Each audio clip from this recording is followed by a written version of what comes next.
Good morning, good morning. We're just about to start, so come join us for 5 Ways to Reignite the Fire in Your Long-Term Relationships, Part 3.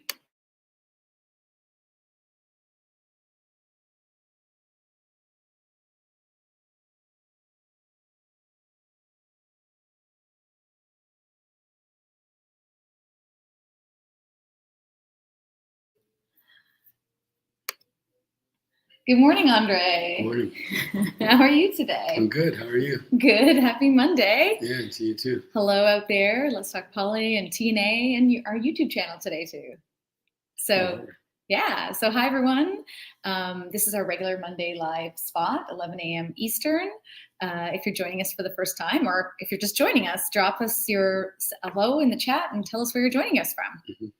And if you have any questions or thoughts along the way, feel free to share them as well. We'll try to get to them like at the end or along the way. Yeah, we'll see. So, Andre. Tara. Before we jump too far into our discussion today, I just wanted to tell everybody about a special announcement. Well, hello, fabulous humans. We have a special announcement. What's coming up this week? You're referring to the speed dating. Yes, we have our very first online speed dating and polyamory meetup event. Yeah, should be fun. Yeah, so this Friday, April 22nd, 8 p.m. Eastern. So I know some of you have signed up, which is amazing. We'd love for more of you guys to join us so we can meet each other. It's awesome to make connections with people. We're super excited to meet people. It's a sex positive, inclusive event. It is. Yeah, it is. Make sure you check that it is Eastern Daylight Time, which, if you're not familiar, that's the time where Miami, New York, Toronto, Montreal, all those good places would be on. Mm-hmm. So, because we might have people from as far away as Australia or the West Coast or Europe, who knows where, joining us. So it should be fun. Yeah. So we've shared a link several times in the groups. We'll make sure we drop one as well in the live comments after the broadcast. There's also an email coming out this afternoon, but I think some people would probably want to know how it works because maybe they haven't been to speed dating before. I've never been to one. And especially speed dating on Zoom. Mm-hmm. So speed dating in like the regular context is you got a bunch of people.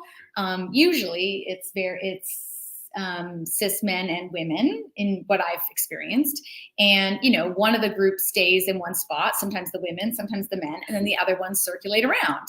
And so basically you spend time at each table, meeting the people, talking, that sort of thing. So ours is going to be very similar, but we're going to have like Zoom rooms set up. Mm-hmm. So people, once we break up into the groups, you'll go from room to room to room and get the chance to meet all kinds of different people. But we're not necessarily going to be checking IDs or genitalia at the door, right? To find out how people identify? Definitely not. No. That's what's going to make it cool. So you could meet someone who's solo, you could meet a couple, you could meet a triad, you could meet someone of your gender expression and sexual identity, the opposite. Mm-hmm. There's all kinds of possible combinations. Mm-hmm. So that's just going to make it exciting, I think, and interesting. Yeah, for sure. And it's not simply about wanting to find one-on-one dating with the idea that you might find someone to date. You might end up, who knows, maybe meeting a polycule or a single person. You might meet someone of the same sex. They might be wanting an emotional relationship. They might want just friendship. You don't know. Show up and find out. Yeah, and there's definitely, I know some people that are identify as a partnership with couples that are showing up and interested in meeting other couples and individuals. So yeah, it's going to be awesome. So definitely come join us. We'd love for you to join us and, meet in person. So, all right, now on today's topic. So this is the third week we're talking about reigniting the fire in your relationship. So in part 3, in long-term relationships. Which I kind of feel like almost like an imposter to be talking about long-term relationships, as I don't have a whole lot of experience in long-term relationship. The longest relationship I ever had outside of my mother, female relationship, was with a cat for 19 and a half years.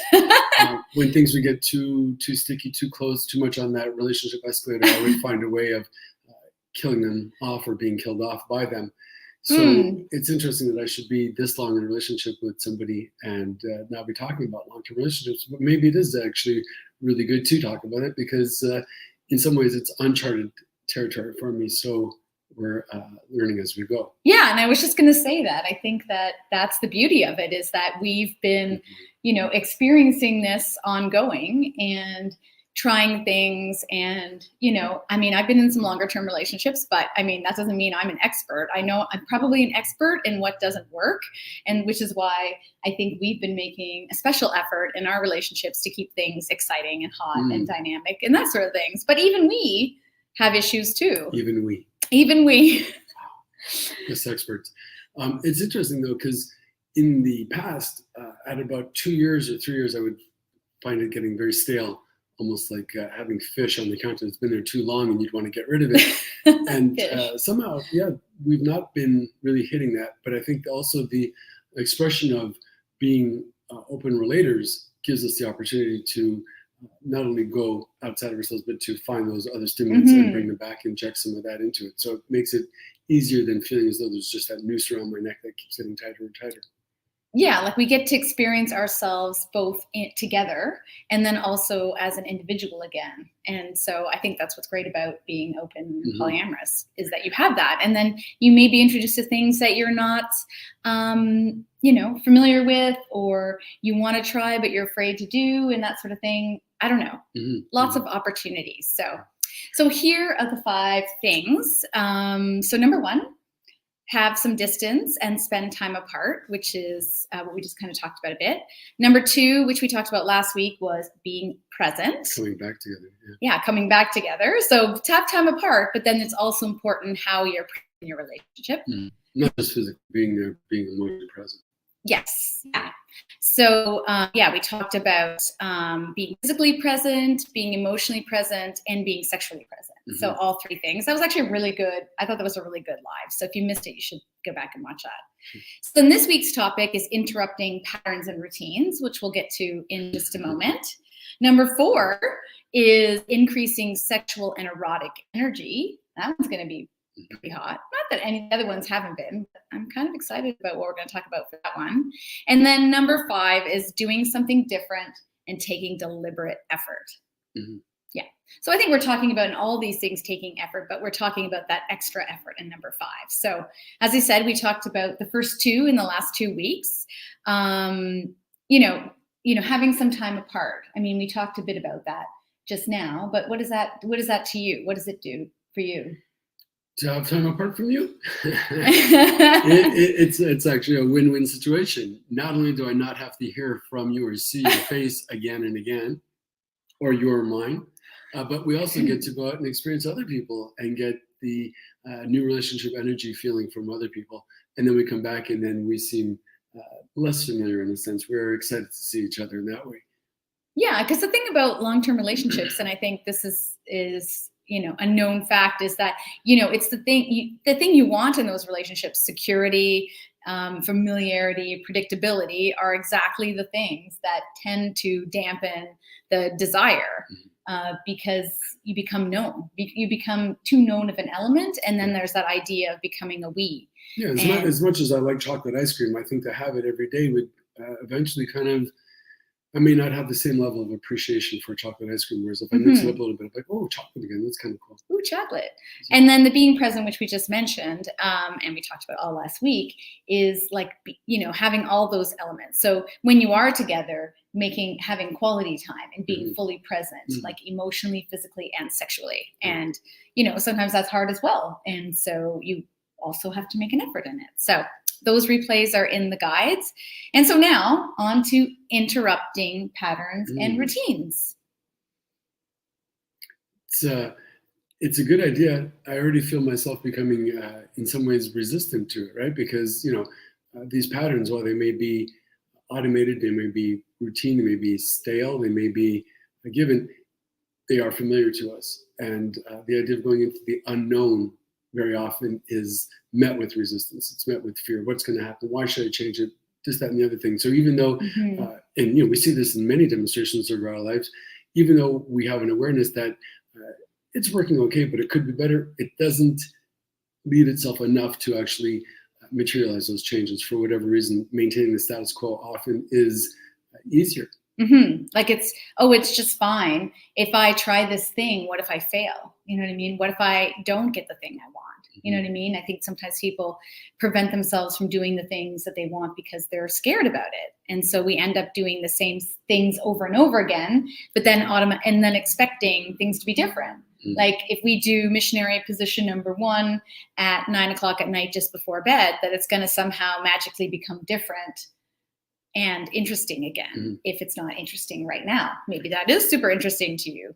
Sure. And I mean, yeah, there's obviously the sexual part where we are in our routine, we do 1-5-7-3, 1-5-7-3, 1-5-7-3, and becomes kind of automated, known routine.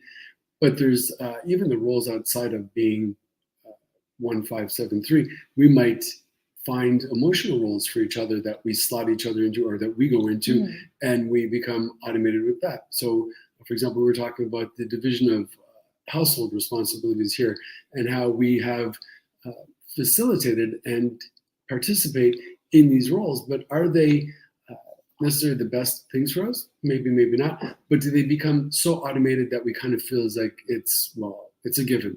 And are we able to mix that up a little bit? Maybe we'll go back to that 1-3-5-7 because it is good, but maybe 1-7-5-3 is better than the other one. So we mix it up a little bit to add that variety. So even if we're not having outside demonstrations, sexual partners, dates, whatever, we might still be able to shake it up a little bit in our own dynamics that we can stimulate from the inside as well.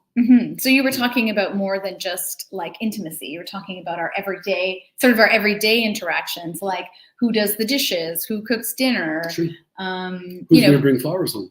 Oh, who's going to bring flowers? Oh, flowers would be nice. It's would spring. Be nice, yeah. Oh, maybe I should bring some flowers. Maybe is that a hint? As well. Well, I can't remember the last time either of us brought flowers to each other, and that's too bad. Yeah, that is too bad. Well, but there's a whole bunch of different ways that we might look to it, right? So if I automatically wait for you to do the thing that I assume you're going to do, are we reinforcing those positions? How can we gain that awareness and then maybe find another way of being? We could then say, well, this other way of being is much more fantastic. Or the other one's like, you know what, the way we had it was pretty good too. Let's continue that. But at least we make that informed decision. We can have consensus on it and see where we want to go with it.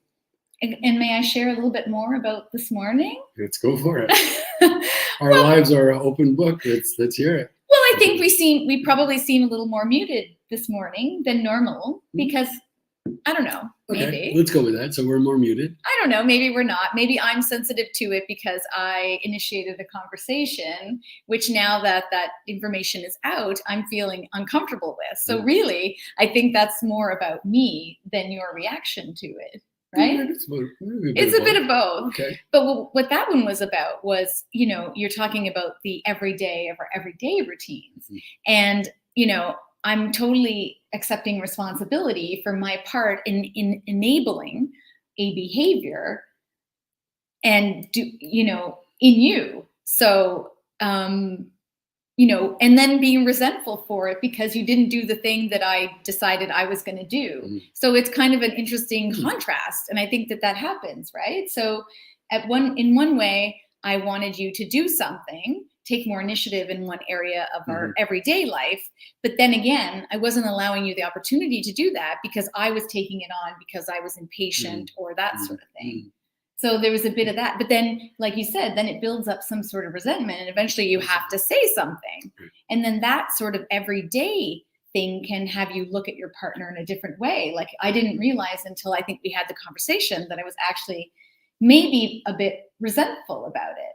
I mean, I had a sense of it, but it bleeds into other parts of our life, like our desire and that sort of thing. So now desires and resentments don't go very well together at all. Yeah. So I wonder how, now that we've had this conversation, that maybe we can get a little bit of a shift. Well, just at the very idea that we are having this conversation, our willingness and ability to speak openly about the things that we might find difficult, I think is already giving us a ticket to the show. Because otherwise, you just harbor your resentments and I harbor mine, and then, who knows what's going to happen of it? How will they manifest themselves, right? It's like the resentment is like this little thing that's under pressure, and eventually it finds its way to the surface, or we simply internalize it and have it become a carcinogen, right? It Mhm. wears on us, and it becomes a factor of contention. It makes us want to shut down, Mhm. distance, go out and feel justified in other actions, a whole bunch of horrible things, as opposed to simply talking about it. Let me hear your position. Let me listen to understand what you're saying. And then what's my stance? How may I offer a rebuttal? But a rebuttal of love that comes from it, from understanding, as opposed to simply say, well, you did this and I did that and all of that stuff. So can I really appreciate your position? Can you hear my position? And where can we find the issues that need to be addressed? And where can we also acknowledge how much overlap we have, that it does work well? Mhm. Yeah, and I think if you allow these things to build over time, they can just get worse and worse. And and also can be fed on misunderstanding. Oh, someone's noticing us being more contained. Notice Andre Turka. Well, I think that, I think people have become to know us. And so it's obvious when maybe, we're all like, I feel a bit off and, uncomfortable, but maybe that's good. Like that's what we're here to do. But I'm thinking back to like, sometimes someone may not even know that something is bothering you. Like it could be a partner, it could be someone at work. I remember a situation I had at work and where someone I worked with had gone on vacation. And so I picked up some of their duties while they were away. And then when they returned, I continued to do those things, not realizing that that's what I was doing. And their interpretation of that was that I didn't think they could do their job, all these things, which was not the case. And so they started backing away from things. And then I started believing that they didn't want to work anymore. They were mad at me. It created this huge, unnecessary rift in the relationship. So it wasn't until somebody stepped in that we realized this, and it was like, oh shit, this was completely built on a misinterpretation. So I think that can happen in our relationships too. And then that's when I think the desire and all that stuff dives. Right. So, you can have beliefs. Yeah. So going back to that scenario, you had your position, your coworker had their position, and you both thought something that was not necessarily true, but it wasn't spoken until a third came in and helped identify our positions. Yeah. Well, that's wonderful when we employ a third, but when we don't have that, how can we bring ourselves to have these difficult conversations? How can we announce our position? How can we say what's on our mind in a open and loving way? That is a good question. Do you have an answer? Well, I think it starts with that very position of awareness. Really, it does. And then, I know that I have some type of grievance, or I have some idea of wanting something different, whatever it might be. Am I able to openly communicate that? And if I don't feel so secure, well, then what is that about? But generally, I think as expressive human beings, we should be able to articulate our feelings, our position, and put it out there and see how it's acknowledged, how it's returned. Is there a willingness demonstrated by the other person? Are they wanting to find compromise, or are they simply dug into their own position? And I'm imagining that most times people do want to make compromise. They are wanting to find some solution. So we get to that by communicating our thoughts and our feelings. Yeah, but I think sometimes you do need that third person. In our case, if my memory serves me correct, this was a long time ago. I was like trying to talk to them, but they were so not wanting to talk to me because they were so angry that I was doing XYZ in their mind, and it was really hard to break through that barrier, which is why, I'm sure you found it when you're working with couples and that sort of thing, that sometimes there's like the one thing that once discovered changes everything, with them. Like, it's like, it could be that someone just wanted to admit something, or, the acknowledgement of, not just feel guilty, but feel remorseful for doing something. And it's a different, feel like, empathy for the other person's feelings if there was some sort of transgression or something like that. Right. A break in an agreement. Right. And if it wasn't addressed as was happening, and we just go away with it, we might then harbor those resentments. And then those resentments make it difficult to come back to the table and talk about those things, because we now have the original issue at hand, but then all of what we've came into that with resentment, right? I felt as though I'd been neglected, or I'd been wronged, or whatever it is. And we start to really solidify that position of hurt. and then it makes it that much more difficult to come back to negotiating. So yes, sometimes we are benefiting by employing a third person who is able to help facilitate that dialogue, to help figure out what are the real issues at play and how might we come to address them. Just from my own experience, seeing when that happens, when that realization comes, is so amazing, because then people can't see things, they can no longer see things the way they were seeing before, because it's like something has come to light, and it's pretty spectacular and amazing when it happens. I don't know. I just love it. I love that part of the work I do. So on to things. So, this is all about disrupting patterns and routines. So how do we mix it up? So how do we mix it up? You're asking me? Let's figure out, how do we mix it up? Well, we're going to try something new. We're going to, I guess, again, come back to that heightened state of awareness of the way things are. What is the status quo? What are the elements that make this as it is? And then how could we interrupt that? How could we mix it up? So if you are always doing the cooking, for just, worst hypothetical or stereotypical example, you're doing the cooking and I am waiting to be fed. Well, what can I do to... Which is not true. To mix that up. You usually are doing the cleaning up. Whatever it is. Chasing me around. Can we find a way to break that routine? Yeah. As good as that routine might be, but why should we break that routine? Why do we want to do that? Because it might... Stimulate. It might stimulate. Yeah. Right? It might interrupt that feeling that we are already in this routine. It's this cycle that is just going to be so familiar, it becomes not only boring, but we start to loathe it. That it's like, oh my God, it's happening again, and it's again, and it's, it's like we said earlier, we're just kind of mailing it in. So we want to really find a conscious way of identifying those areas and seeing how we can interject just through our own. We don't even need the exterior stimulation. We can do that as an individual, but as a couple, and really see how we're able to make that shift. Yeah, I think it's, like you said, I think it's realizing where the routine and pattern is, because maybe we don't realize them, that we're stepping in and falling into these patterns, and so identifying them first, and then you have a space in which to disrupt them. Oh, that's interesting. So even before they actually manifest, we might have an awareness. Well, let's always be aware that we might not want to take each other for granted, that we might want to always have some awareness of how we slot into these roles, and are they serving us, and when can we let it be known that maybe we're becoming less stimulated? How could we?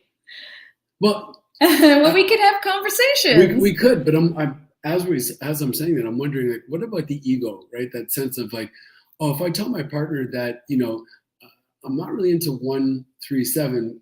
I kind of want to like get rid of the one, and I don't want to offer the solution. I'm kind of hoping that they might. But if I introduce this topic, are they going to feel as though, it's an indication of their being in any way insufficient, or that I'm not satisfied because of them? How could we resist their experiencing it as a personalized thing? How can the ego be held but not threatened? Well, I think you turn it back on. It's just like communication, like active communication, and using I statements. Like, I think, saying to yourself, like saying to your partner, I'm feeling like I need something different to, elevate my desire or stimulation. And I would love to try and experience this with you. So speaking from I or me might then help preface it in a way that it's not like, well, you're doing this and you do that. And, okay, well, and I probably didn't do that very well this morning. Did you mention something this morning? About how I was feeling about the activities in the home and how I was having some resentment. I feel that I might have been less focused on how I felt about it and more a little bit maybe blamey. No, I didn't see it that way. I thought that you did a very good job of announcing your position that you were wanting to feel something else. I thought you did a very excellent job of that. Thank you. Okay. How else can we disrupt our routines and patterns? Well, we can also try something old. Try something old. So try something old. So like, I know you always bring this example up, so people don't see all of our lives and we know it. So you had mentioned about kissing. So what would happen if, seriously, like I know we've written this in the notes several times, but what would happen if we just decided that we were just going to kiss like we did when we first met? And that's it. Like spend a week kissing and touching over the clothes and not doing anything else and just leave it like that. Did we go a week? I thought it was like a first date. But no, I think it was 3 dates. But as you said it though, I want to bring to mind the idea that I might kiss without expectation. Not only without the expectation of going to second base, without the emotional expectation. So I'm going to kiss you, but I'm not going to have this pressure, this self-imposed pressure that there's going to be fireworks or there's going to be like all this movement or anything. Oh yes, so expectations. So it might simply just be the demonstration. I'm demonstrating to myself the willingness to participate in this, to be present, to not simply just mail it in. You know, if I'm feeling not really up to it, or if there's harboring resentments or whatever the circumstance might be, I might first offer some resistance, say, I'm not really into it, or I'm busy right now, or whatever it might be. But then even if I do bring myself to participate in it, am I really being present in doing so? Am I wanting to? Am I able to? And how much of that resistance is my internalized dialogue? So can I go, and even, you know, if I don't have the luxury of clearing all that house, could I simply suspend them long enough to participate in this activity with open heart, with position of presence? Yeah, I think that would be fun. I was thinking the same thing as I was getting ready, and I knew this was in the notes. I was thinking about it and going like, could I just, like you said, just kind of suspend expectation and not go like, oh, if this doesn't feel like this, or if it feels awkward or whatever it is, because we haven't done it in a long time, is that okay? Can I just be okay with it? Well, it makes me think back to when we encourage some of the people we work with to do sensate, right? They are to suspend all anticipations or all projections that it's going to culminate in a certain destination. We simply want to see how we're able to become present again. Right? So on my first date with you, I don't think I had much in the way of expectations that was going to culminate in a certain thing if I were to kiss you. I was just in the moment. And then somehow, all of a sudden, 1,000 dates later, there's this expectation that, well, if I do this and that, it's probably going to end up over there. And now, if it doesn't, am I disappointed? And if it does, has it simply just become part of that routine? I think for myself, I put a little bit of pressure on myself because I think, you know, lots been going on. I think myself, my own desire has dipped. And I think that there's a lot of, you know, things that are factoring into it. And so suspending that judgment is something that's will be important for me to do. And it's not easy. You know what I mean? It's not easy. And especially when you're doing it on your own sort of thing, like you're just kind of not own, but you know what I mean? Like you're doing a discovery on your own. Like, how can I, you know, and just being curious, like you know, wanting to approach things with curiosity, like, oh, I'm feeling this way. That's interesting. Okay. Just be a scientist. That's fine. Move on to the next thing, you know, that sort of thing. But anyways, so lots of things you could do with kissing. Yeah. So slow kisses, you know, playful kisses. Like we have our new little laughing kiss, which is super fun, which makes me smile. It's hard not to laugh when you're doing that kiss, right? Yeah, it's a good kiss. That's why I call it the laughing kiss. The laughing kiss. Like knockout kisses, ones that are really, you know, when you kind of like attack the person and you kiss them, push them down on the bed, that kind of kiss. Oh, like a movie kiss. Like, yeah, like a movie Hollywood kiss. movie kiss.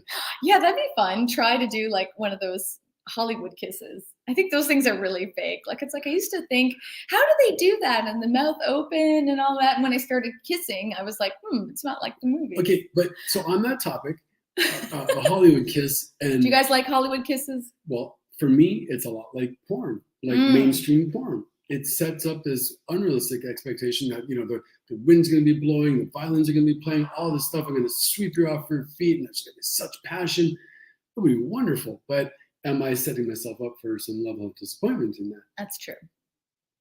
It can be. I wonder how we could go at it as amateurs and kiss with that same intensity, without the expectation of that it should meet these standards if they're not really all that realistic. I think being exploratory is fun. Well, yeah, the exploratory is wonderful, because I think then the pressure of having to find something is lifted, right? So I might be a treasure hunter, but doesn't necessarily mean that this map is actually going to lead me to treasure. It might take a while. It might be, it's maybe the labor of love getting there than actually finding that very treasure. I'm smiling at you because I'm all of a sudden was distracted by your lips and talking about kissing. So being exploratory is wonderful, right? Yeah. See if we can find other ways to kiss. Yeah, nibbling, sucking, biting. Have we ever kissed upside down? Yes, we have. In a 69 position? Yes, but I was thinking me hanging upside down on the silks and you kissing me upside down. And I was upright and you were upside down? Yeah. It's weird, isn't it? Is it strange? It was fun. I think we should try that again. Add to the list. But even just now, like just 2 seconds, using our imagination, right? Because it's said that our brains are our biggest sex organ. So how can we find ways to self-stimulate and stimulate our partners and be stimulated by? Yeah. And so other things you can do is like take yourself out of your comfort zone. And like, again, it said that's sometimes can be hard to do, but it can be simply trying a new time. Yeah.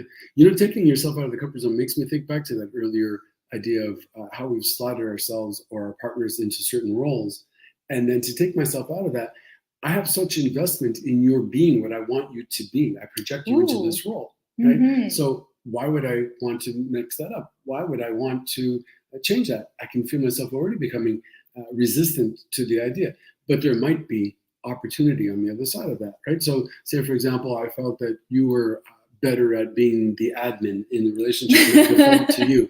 Hypothetically. Couldn't happen at all. None of this ever happened. Nope. So made up story just for TV. Fictitious, all that. So it suits me well to have you slotted into that role, and you're very good at it, so you agree. And to I it. like it because I'm good at it. Sure. So it feeds that. But then 10 years later, we wake up and we're like, wait a second, I've been doing all the admin stuff. And I'm like, well, I've been profiting because I like that. And now we think, well, but we should mix it up in our routine because Andre and Tara say so. And we're like, wait a second, this sucks. Like, I don't want to mix this up. This is scary. Now I'm going to have to like start taking on these other roles and blah, blah, blah. And all of that idea that I had to myself. But if we can overcome that resistance, that initial resistance, we might see, well, there is also some opportunity to gain some greater feeling of independence. So now I don't feel as though I'm dependent on you to do the admin. I am self-sufficient and I can invite you to come into that rather than feeling I need you to do that. So if you were to be the admin and suddenly say, you know what, I'm going on a 2-month vacation, it's like, wow, what am I going to do? I've always had you feed me that way. Now what am I going to do? Whereas I become more self-sufficient, I can say, well, you know what, go on a 2-month vacation, have a good time, and when you get back, we'll hang. Yeah, and you've done this with your own business. Like I used to do a lot of your stuff with your admin, with your business online. And then finally, I think I must have said something and you started taking it on because I think it was something that was like not comfortable for you, right? So that's about the time you taught me how to shave, which I haven't been doing very well. Oh, shush.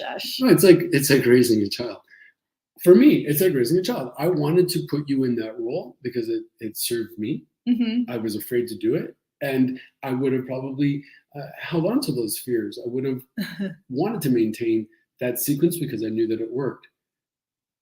This little bit of pain, this resistance, this fear is the opportunity of growth. And I will do this on my own as I have done the other things and feel as though I am self-actuated. It's empowering. Yeah. And I was enabling because it's something, when I can do something well and help somebody, it serves me in that way. But then I think, it does tend to, over time, become an extra thing that I have to do that maybe take away from, add on to the other things I need to do, sort of thing. Right, but anyway. Right. There's a great comment here from our users. A lot of us started our concept of romance from what we read in books and watched in movies, and reality wasn't like that at all.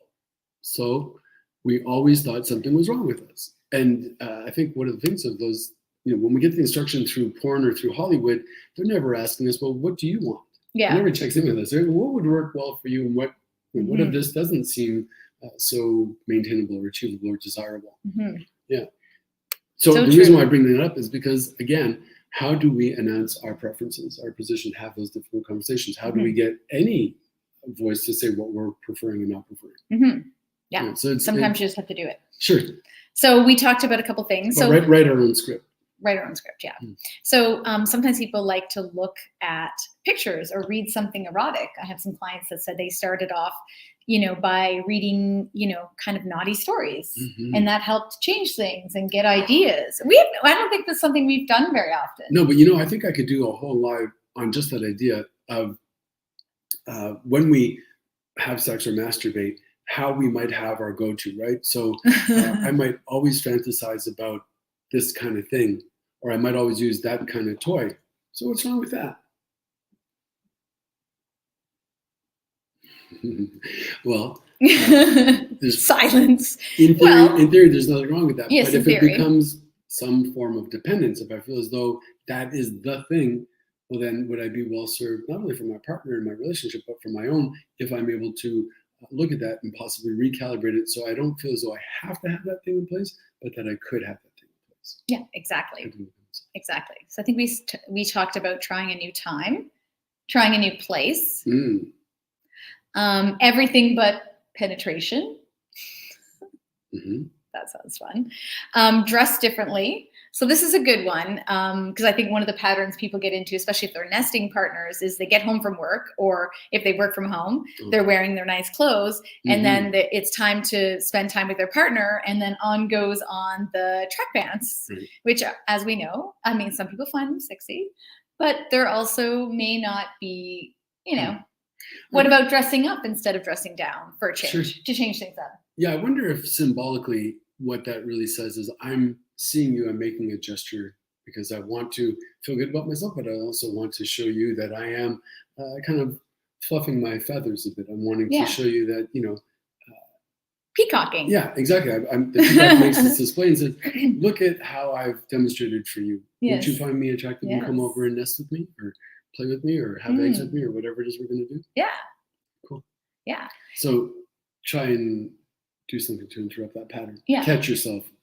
The own self-awareness of where we might have these patterns that we're participating in, because it's easy to say, oh, my husband always does this, or my lover always does that, or she's this or he's that, but what part am I playing? Exactly. I know that I am guilty of that. Is after we come off our live, or after I'm done meeting clients online, I change out of my dress or my whatever it is I'm wearing, and then you might have seen me early in the day and went, ooh, you look good, or that sort of thing, and then it's like back to the track pants and the ugly sweater that's so comfy, you know what I mean? So yeah, making a little bit of an effort.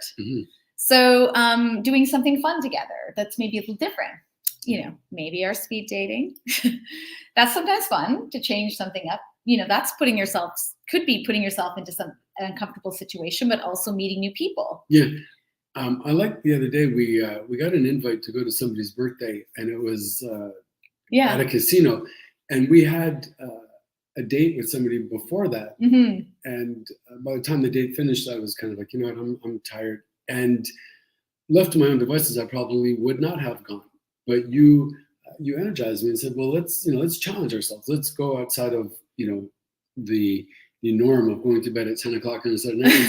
Let's just do it. So we got dressed and we ran down, and I'm glad that we did. It was a way of interrupting our routine. Yeah. We probably would have just, watched TV and then watched a movie and gone to bed. But we got all dressed up. We rallied. Like I think I wore a pretty sexy dress. You got all dressed up. You looked pretty nice.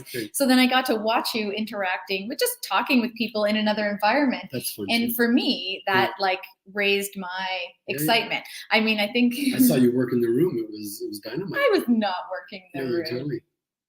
I might have been peacocking a little bit. I do love that dress that I wore.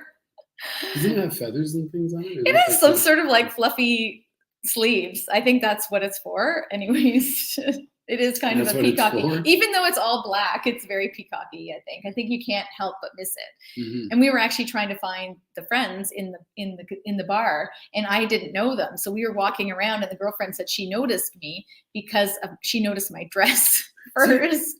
What a fantastic device. What a fantastic opportunity to go out and put that on. So the dress in many ways can do the talking for you. Mm-hmm. I feel bad for people who've never worn a dress like that. Mm. Right? I mean, there's many people that would never find their way to that and never know that experience. Mm-hmm. It could be fun to allow yourself to go kind of crazy like that. Yeah. And when I bought it, I was like, this is crazy, this dress. And it's really short and tight. And you know what I mean? I know you like short and tight dresses. And so I bought it thinking, I'm going to wear this sometime out. And I did. I felt sexy and exciting and desirous. And, if it wasn't so late when we got home, I think, a lot more might have happened. But alas, it was late. So. It was late. Is that TMI? It was late. What are you thinking? Wondering about the conversation we had earlier, and had we had that conversation 2 weeks ago, if the lateness of the night would have seemed less late. So if I'm feeling as though I'm being taxed or not seen or whatever it might be, is that going to impact my sexual desire, my sexual expression, my drive? And I don't see how it could not. Yeah. Well, somehow we were able to get going and get up the door despite being super tired. We did that. We did that because it was going out, but I'm talking about when we come back in. Mm-hmm. So, if we'd been 2 weeks into our dating, we probably would have taken advantage that we were dressed nicely. But here we are, 25 years later, and we 25. Has it not been 25? No, 4.5. Long enough. Right. The comfort level that we have might say, well, it's okay not to do it tonight on a Saturday night after having dressed up beautifully and gone to a party and had all of those elements. It's okay if we just go into comfort. And that's true. Mm-hmm. It is okay. But sometimes maybe we could find ways of that acknowledgement and say, well, you know what? I am going to make this new offer. I am going to find these other ways of resisting my default setting. So for me, I'm too tired. I'm like, you know what? Of course, I love you. You look wonderful. And you know that I love you. And I think you look wonderful. But it's okay if we just kind of fall back into the bed seems so comfortable. Let's just go to sleep. Yeah. It's super easy to do that. It is. So it sounds like it'd be perfectly fine and okay. But then there's part of me that says, well, is that going to become the new norm? Is that too routine? No. And for some people, that is the new norm. Right. And it hasn't been the norm for us. And I think we probably, because we've been nesting together more, it's become a little bit more apparent. Right. And so I think, we have to make a little more of a special effort. And I'm going to put that on myself as well, is to shut off the computer and stop working as part of it. Make sure I get enough rest myself, and then take time when I'm awake and maybe do something a little different. So in which case, I have this little thing for you, Andre. I don't know if you have can a surprise see it. here. To Andre. Oh my God. So it's a little something. Okay. It's an invitation. Thank you. To do something a little different. And you don't have to open it now, but it is inspired by this conversation, the conversation we had earlier. And I would like to make an extra effort. And so I'm going to put myself out of my comfort zone and invite us to perhaps try a new position and a new way of relating. So this is part 1. Right. Actually, funny you should say that, because I believe that National Anal Day is coming up, isn't it? It's today. It's today. National Anal Day. Oh, no. Okay, that's maybe not much warning. I need at least a 2-year warning. Apparently that's what it is today. So maybe we might need the date on this should be dated tomorrow instead of today, but I'm curious. You can open it if you want. Somebody says they'd like me to open it. Should I? Yeah, okay, open it. Let's open it. Oh my God! Wow, this is beautiful. Oh wow! All right. It says the art of desire. Wow. It's rather lengthy. So basically, it's an invitation, and basically, it's inviting you, your sexy self, to come and experience something with me. Okay. something with you, right? And Yes. it says, the areas among the muscles on which you should most concentrate are the legs, the back, the tongue. Nice. It is also recommended that you bring your sexy self. Yes. So limber up, because we're going to be doing something that may be putting us out of our comfort zone Interesting. in terms of our Right.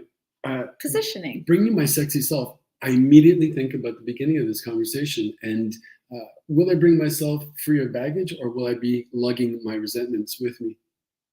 Can I be present? Could I really check those things at the door and just show up as my sexy self? What a wonderful invitation. And then there's a diagram. And then there's a map. We talked, how, serendipitous.